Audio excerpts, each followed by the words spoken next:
saat ini akan sampai kepada ingin mendengarkan firman Tuhan. Hadirlah Roh Kudus ke setiap kami, ke dalam hati kami, agar kami bisa menerima firman ini dan melakukannya dalam kehidupan kami sehari-hari. Di dalam nama Tuhan Yesus kami berdoa. Amin. Shalom.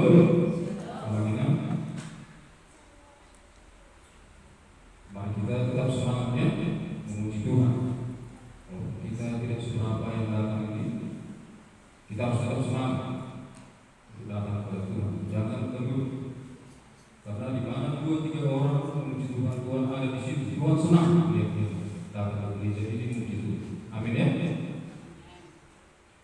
Jadi untuk renungan kita saat ini, mari kita buka Yohanes 10 ayat 1 sampai dengan 10. Yohanes 10 ayat 1 sampai dengan 10. Mari kita membaca firman Tuhan ini secara bergantian. Saya ayat yang ganjil, Bapak Ibu ayat yang genap. Gembala yang baik, aku berkata kepadamu, sesungguhnya siapa yang masuk ke dalam kandang domba dengan tidak melalui pintu, tetapi dengan memanjat tembok, ia adalah seorang pencuri dan seorang perampok. Tetapi siapa yang masuk melalui pintu, ia adalah gembala domba. Untuk dia penjaga membuka pintu dan domba-domba mendengarkan suaranya, dan ia memanggil domba-dombanya masing-masing menurut namanya dan menuntunnya keluar. Jika semua dombanya telah dibawanya keluar, ia berjalan di depan mereka, dan domba-domba itu mengikuti dia, karena mereka mengenal suaranya.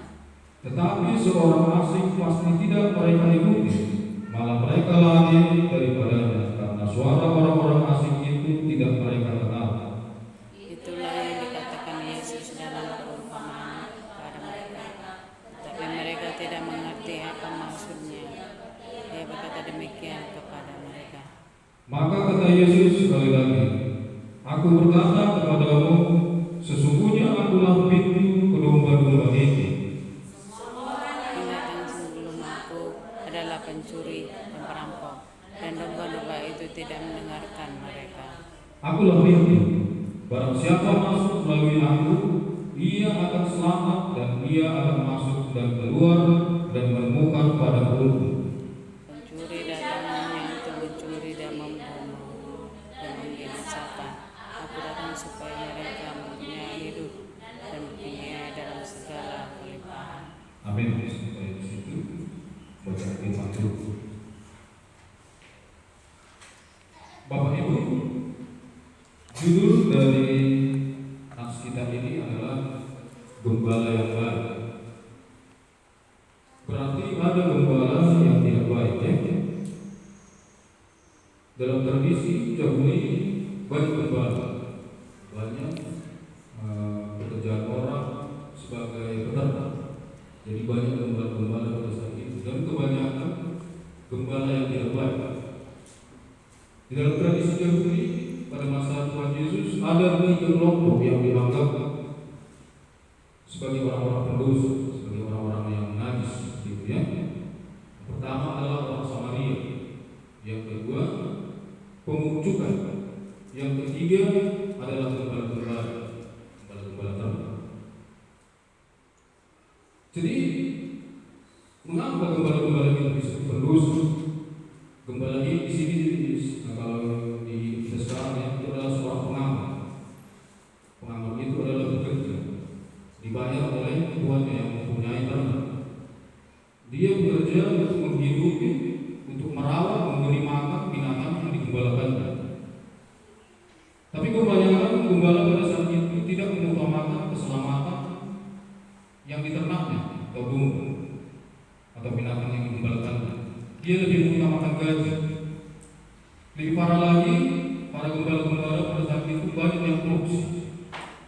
Dia menjual ternaknya kepada orang, dia bilang kepada tuannya, ternak itu mati. Dia tidak merawat domba-domba tadi, menjualnya.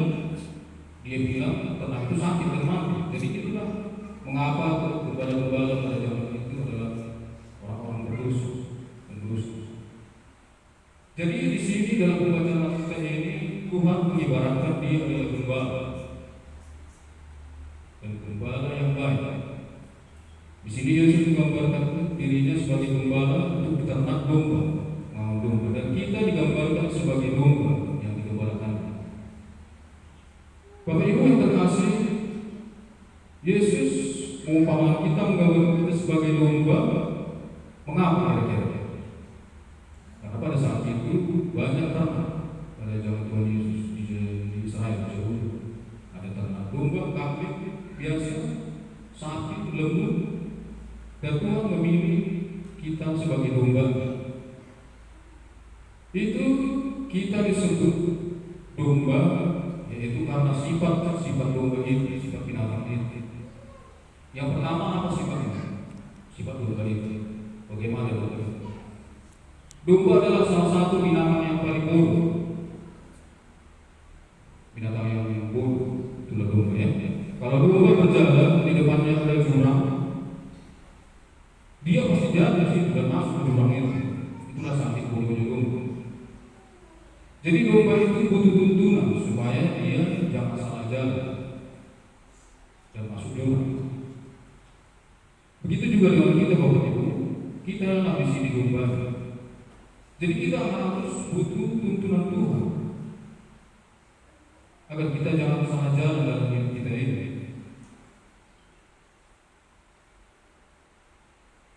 Agar Yesus selalu menyuruh kita, menuntun kita ke jalan yang benar.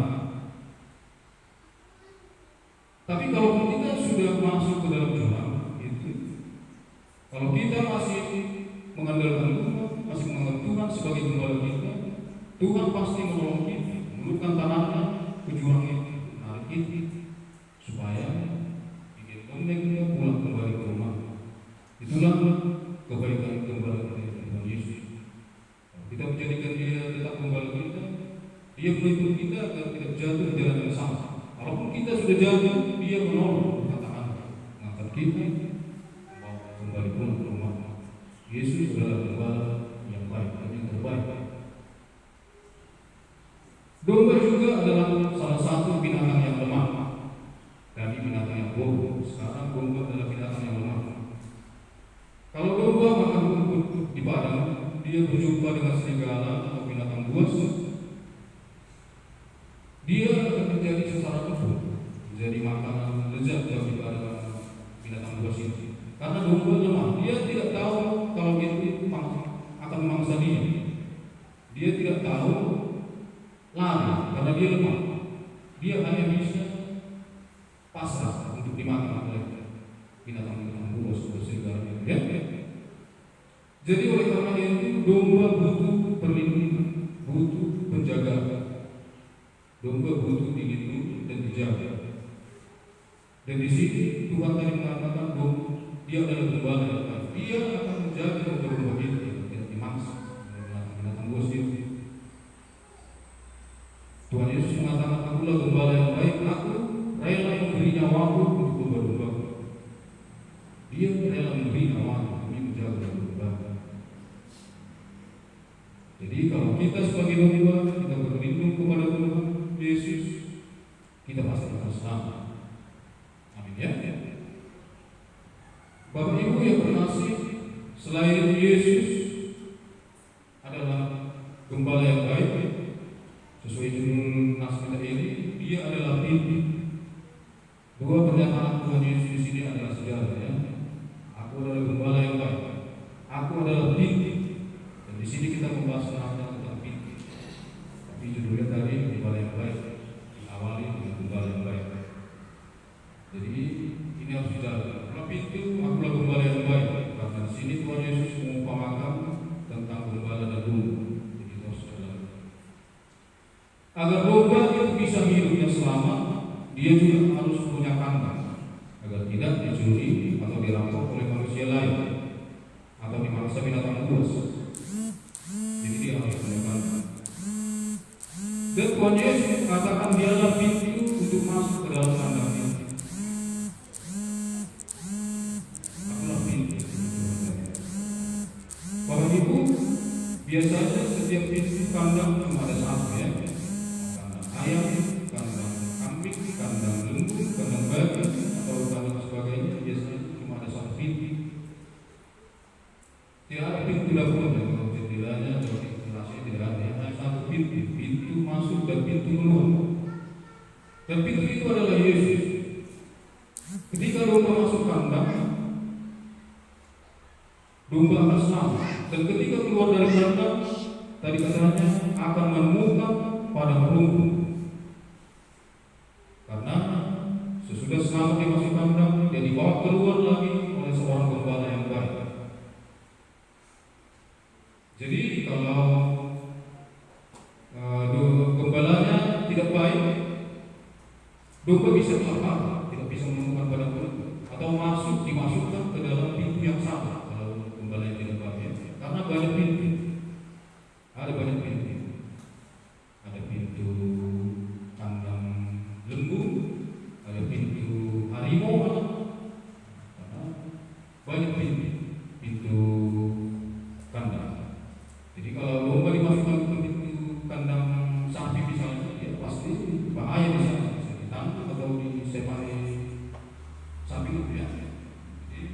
Di sini pintu yang tepat adalah pintu kandang domba itu, yaitu Yesus. Mari kita baca ayat 10 tadi. Pencuri datang hanya untuk mencuri dan membunuh dan membinasakan. Aku datang supaya mereka mempunyai hidup dalam segala kelimpahan. Aku datang supaya mereka mempunyai hidup dan mempunyainya dalam segala kelimpahan. Di sini Tuhan Yesus ingin mengatakan kepada ibu, ada banyak penyesat di luar sana, ada banyak Tuhan lain di sana, yaitu binatang-binatang dosa yang pencuri untuk membunuh dan membinasakan. Ada banyak penyesat dan Tuhan lain di luar sana. Jadi untuk itulah Tuhan Yesus datang menolong kita agar kita tidak tersesat, mempunyai hidup. Hidup di sini maksudnya adalah keselamatan yang kekal di surga. Itu maksud Tuhan hidup di sini ya. Dan mempunyai dalam segala kelimpahan. Itulah pada kemuliaan. Apakah hidup berkelimpahan di bawah ini? Kira-kira apakah harta yang limpah? Dan itu bisa jadi.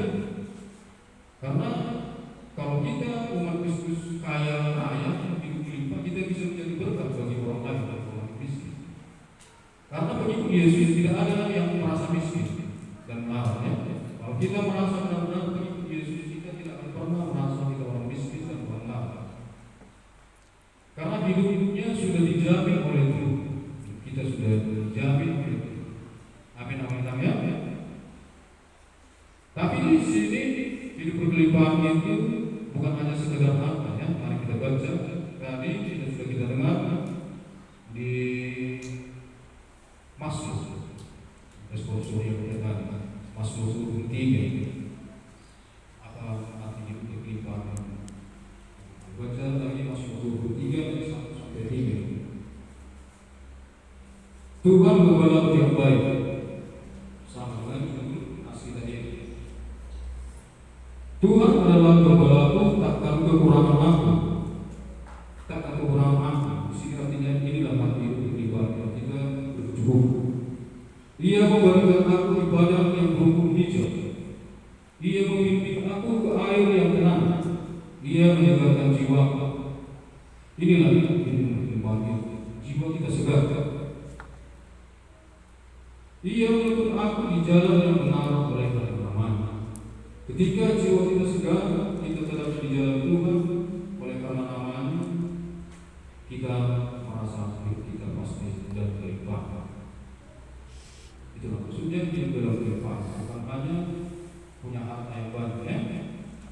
Jadi Bapak Ibu yang terkasih, dari topik pembahasan firman ini, Tuhan Yesus tadi mengatakan, akulah pintu menuju keselamatan. Pertanyaannya adalah apa yang harus kita lakukan untuk datang dan masuk ke pintu itu? Apa yang harus kita lakukan? Yang pertama adalah jangan salah memilih pintu itu. Maksudnya ada banyak pintu di sini ya. Pintu itu bukan cuma satu, banyak pintu. Dan banyak jenis pintu itu masuk ke hati Yesus. Jangan salah memilih pintu. Pintu ada pintu yang sesat, ada pintu yang lebar, ada pintu yang sempit.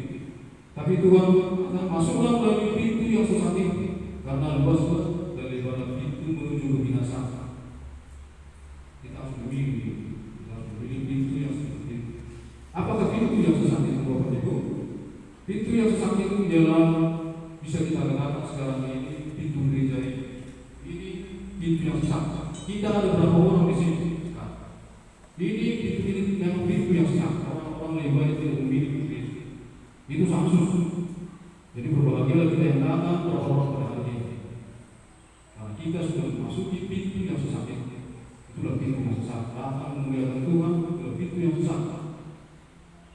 Mengasihi itu pintu yang sesat. Mengasihi musuh itu pintu yang sesat. Hidup tidak hidup dalam keserakahan, tidak hidup tamu, itu pintu yang sesat. Membantu orang yang susah sekalipun kita bukan orang kaya, itu adalah pintu yang sesat. Jadi kita harus masuk dalam ini. Kalau itu susah untuk dilakukan, karena pintu yang lebar baru, ya. Yang lebar contohnya perbuatan-perbuatan yang tidak baik, gampang dilakukan. Banyak diskop di sana, luar sana, banyak orang tua, banyak kafe-kafe, banyak pekerjaan yang tidak baik, gampang untuk dilakukan. Itu pintu yang lebar. Tapi mari kita masuk melalui pintu yang sesat itu. Masuk melalui Yesus Kristus. Maksudnya bagaimana? Jadi yang kedua, selain kita memilih pintu, bagaimana kita apa yang harus kita lakukan ketika tadi kita memilih pintu yang sesat itu, pintu Yesus Kristus, jalan yang disuruh itu adalah Yesus Kristus. Yang kedua, kita harus memiliki kuncinya, kunci pintu itu.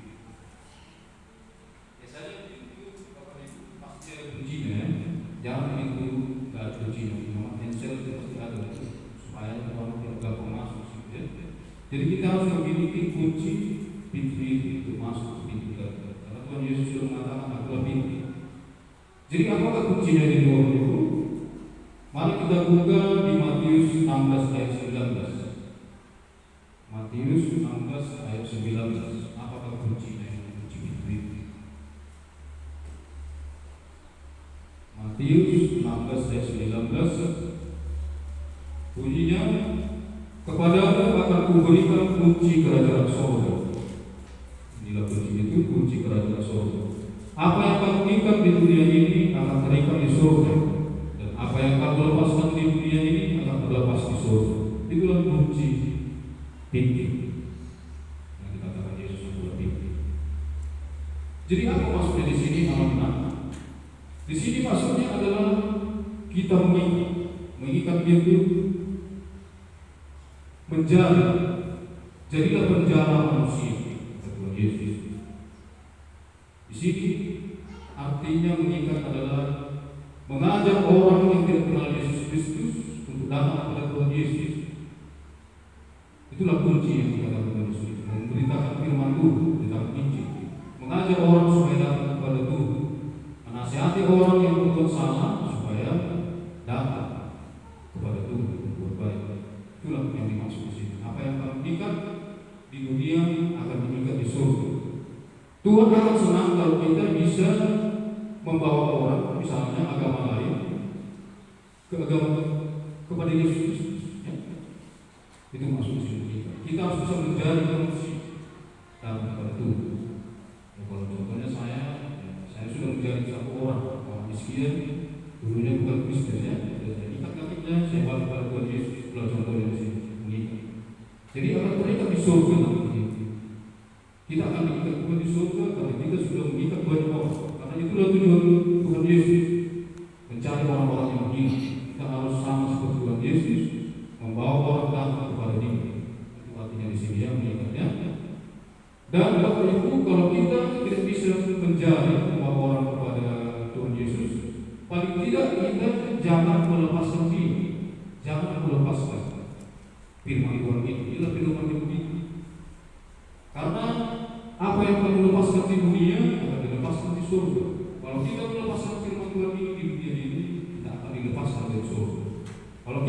lepas dari surga, tidak mungkin kita pulang ke dunia.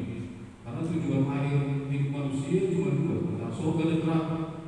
Kalau kita melepaskan firman Tuhan, kita dilepaskan dari surga, artinya kita akan masuk neraka. Semoga tidak akan terjadi di kita ya. Jadi itulah maksudnya, itulah kunci untuk masuk ke pintu dan masuk kepada Yesus, untuk masuk ke dalam keselamatan. Kuncinya adalah kita harus memilih pintu dulu pertama kali. Apa yang kita lakukan? Memilih pintu, masuk dalam pintu yang sesat. Dan yang kedua, kita harus memiliki kuncinya. Kuncinya kita harus mencari orang-orang datang kepada Yesus Kristus. Kalau tidak, kita jangan melepaskan firman Tuhan yang Yesus kita tidak dilepaskan dari surga. Jadi Bapak Ibu yang terkasih dalam nama Tuhan Yesus Kristus, firman Tuhan saat ini berkata kepada kita, akulah pintu, barang siapa masuk melalui aku, dia akan selamat, dan ia akan masuk dan keluar menemukan padang.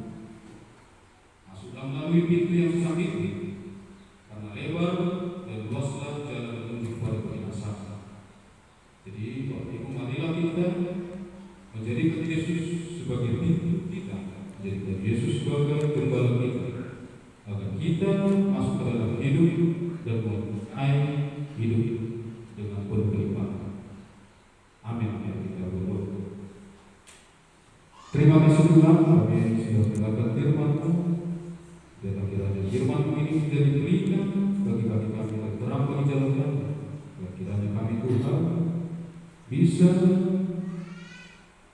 menjadi orang-orang untuk datang kepada Tuhan dan tidak melepaskan firman ini sampai kami tidak ada lagi di dunia ini, agar kami bisa datang bersama-sama dengan surga. Terima kasih Tuhan, firman ini menjadi bekal dalam hidup kami untuk selamanya. Di dalam nama Tuhan Yesus kami berdoa. Amin.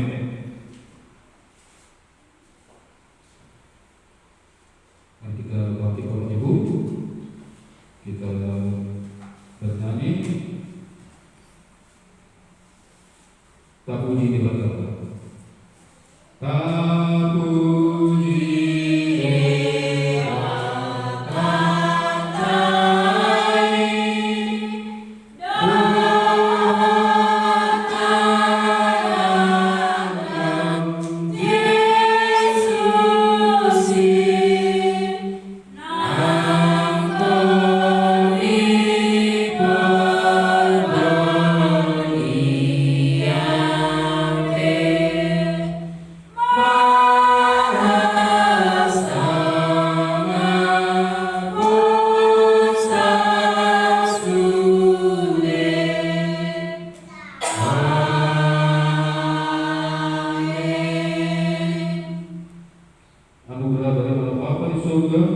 kasih sayang dari Tuhan Yesus Kristus dan persekutuannya dengan Roh Kudus itulah yang menyertai kita saat ini